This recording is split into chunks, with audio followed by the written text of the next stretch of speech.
जटाटवीकलज्जल प्रवाहपावितस्थले कलेवलं कलम्बितां भुजङ्गतुङ्गमालिकां मट्टमट्टमट्टमन्निनादम्. Hi friends, this is NJ, host on this channel. So we will begin our discussion on the nakshatra number 19, which is the Moola nakshatra.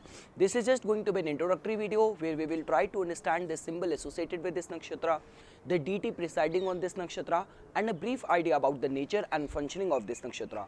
And in the following videos, we will try to get into the core of this particular Moola nakshatra. So before we'll start our discussion, just a quick recap of all what we have studied so far. What we are trying to do is that we are trying to divide the whole zodiac into 27 parts known as the 27 lunar asterism or the 27 nakshatras, because our Vedic astrology is a sidereal system which emphasizes on the moon. So that is the only reason why people say that if you will divide the zodiac into 12 parts, the 12 zodiac sign, your predictions, your assessment will lack the accuracy, because behind each zodiac sign there is the energy of 3 different nakshatras. That is the only reason people born with the same zodiac sign do not think alike or do not behave alike. So not only the usage of these nakshatras is going to give a strong edge to your reading, but they are also used to take out the most auspicious time, also known as the muhurta, the electional astrology.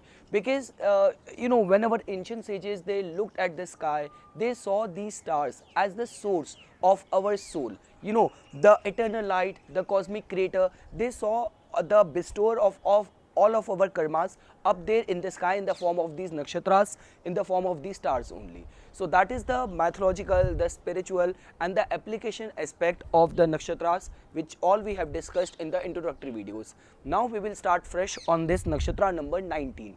So now what is going to happen is that because these 27 nakshatras, which can be equally divided into 3 parts. The first 9 nakshatras represented the Rajasic cycle of the nakshatras. Second set of the 9 nakshatras ending in the Jeshtha, the previous nakshatra, represented the Tamasic guna of the nakshatras. So in the Tamasic, in the previous nakshatra, we have already attained the height of the material accomplishment. With this, the 19th nakshatra, the Moola nakshatra, we are going to make a foray into the last set of the 9 nakshatras, which represents the Sattvic guna. So the spiritual spark is going to begin from this Moola nakshatra. So the first thing is, when it comes to the zodiac space which it occupies. So now we have reached the lucky and the benefic sign Sagittarius. So this nakshatra occupies the space within the Sagittarius sign, starting from the beginning and reaching till 13 degree 20 minutes, because each nakshatra is of 13 degree 20 minutes. So this nakshatra falls completely within the Sagittarius sign. When it comes to its astronomy configuration, so this nakshatra resides, it constitutes of 9 stars in the the constellation of the Scorpio. So from the astronomical perspective, this nakshatra falls at the tail part, at the end part of the Scorpio constellation, in the form of the Eta Scorpionis, the Zeta Scorpionis, the Lambda Scorpionis, the Epsilon Scorpionis. So these are the 9 stars which constitutes this nakshatra. But from the astrological perspective, we categorize it within the Sagittarius sign only. So they reside at the center of our galaxy, of our galactic center. Whenever ancient sages, they looked at these 9 stars, they saw it making the form of a lion's tail. So this is about the astronomy configuration of this Moola nakshatra, which constitutes of 9 stars. When it comes to its planetary rulership goes to the south node of moon, which is Ketu. So now, as you people know, the innate nature of Ketu is going to manifest and infuse its energies in this particular nakshatra. And as we all people know, that Ketu is the only planet which holds the account of our past life karmas. Ketu has the tendency and habit of going to the root of everything. So all those people, the child prodigies, which we come across very often in the television, that this child, he is just 3 or 4 years old, he suddenly started displaying some prodigal talents, like speaking a new language, or acquiring mathematical knowledge, or telling about all those experiences which and the places where he has never gone. So that might have some account of the past life. So all those things, even all those cases, the extreme cases where people even after dying, their soul remain very much confined to the place where they have lived throughout. So all those cases which has something to do with the past, which has something to do with the past life, all take precedence in the Ketu, and somehow in a way you will find that infusing its energies in the behavior and the functioning of this Mula Nakshatra only. So all of that we are going to discuss. The planetary rulership goes to the south node of moon, Ketu. When it comes to the power, because each nakshatra has got its own power. So this nakshatra has got the Barhana Shakti. Now Barhana Shakti means a very destructive aspect, a power to ruin or destroy things. Now when I say destroy, or when I say power to ruin, that doesn't mean that it is going to be for the bad only. Now even a sage, an ascetic, he destroys all of his senses, all of his inclination and all the attachments. So this can be looked at from that perspective as well. Yeah, but the power is of to destroy or ruin things. Barhana Shakti. Even in the indication of this nakshatra is seen as the root star, the original star, or the foundation star. When it comes to the understanding the name, symbol and deity, because all the English audience might face a problem in understanding the etymology, the meaning of this name itself, Mula. So Mula can be translated in English as the root, the innermost or the root of the things. And as I have already explained, this nakshatra has a lot to do with getting to the core of the things. And even the astronomy configuration is that this nakshatra resides at the center of our galaxy. So this is what the exact translation of the word Mula is.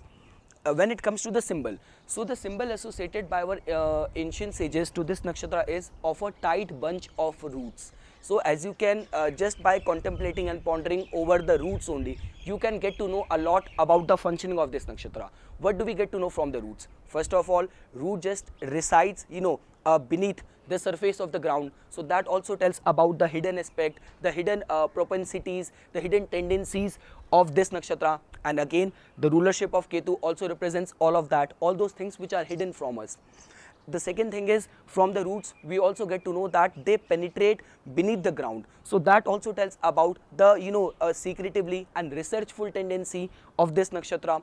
And in ancient times there is one form of medicine which is even being used today, the Ayurveda, where the root of the plants are used for the medicinal purposes. So that is also somewhat related to this nakshatra, that this nakshatra has a lot to do with the herbs, with the medicine as well.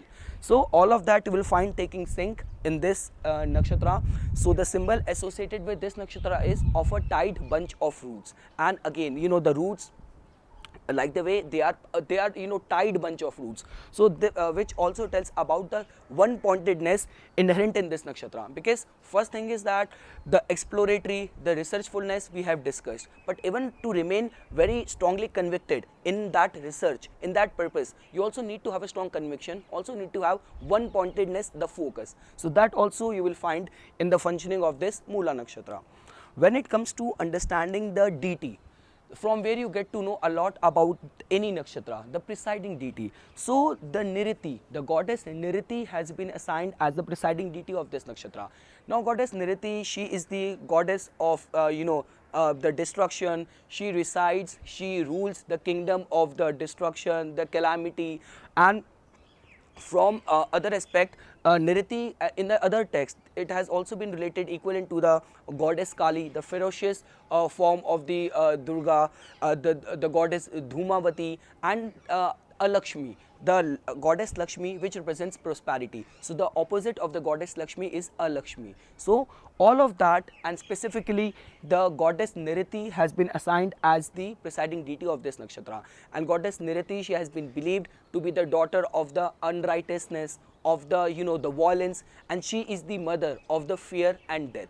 So all of that, the ferocious side you will find, the ferocious energy you will find in the form of the goddess presiding on this particular Mula nakshatra. Now I have already explained, even the goddess Kali, she wears the skull the garland of the skull. So those skull represents the ignorance. She stands on a demon. That demon represents the ego. So do not get into that mode that with so much of the Bharana Shakti, the power to destroy, the presiding deity is very ferocious, that this nakshatra is related all to the ego, vanity, lust and the destruction. That is not true. All these things are just going to tell about the inherent intensity of this nakshatra, because in any case this nakshatra resides in the most lucky sign, the Sagittarius, ruled by the most benefic planet Jupiter. So that is not true, but one thing which is very sure is that even the disposition of this nakshatra is that it is a very hard, a very sharp and a very dreadful nakshatra. So intensity is very high in this particular nakshatra. And even if you see the correlation, so just opposite to it is the Ardhara nakshatra, which is being ruled by the ferocious form of the Lord Shiva, the Rudra, and opposite to it is the deity presiding, which is the ferocious form of the consort of Shiva, Parvati, which is the Nirati or the Kali. When it comes to understanding an idea about the nature and functioning of this nakshatra, so this is just an introductory video. I have already explained to people that this nakshatra has a lot to do with the explorativeness, getting to the root of things. When it comes to the investigative qualities and the traits, there is no nakshatra which can give a competition or fight to this nakshatra.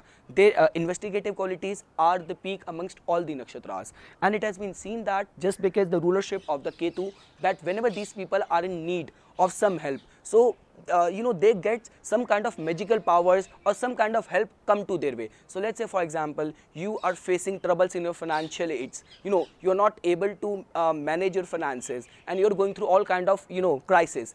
All the channels you have exploited, but you're not able to get any help. Suddenly from one way you will get a help and things will be sorted out. So this is all what the rulership of the Ketu is. So the magical help, getting help from unknown sources, investigative qualities, too much of the spiritual propensities you will find inherent in the energy of this Mula Nakshatra.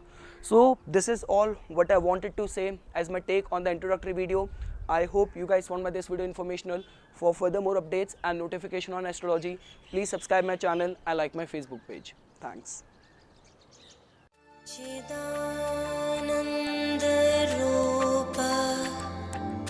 शिवोऽहं शिवो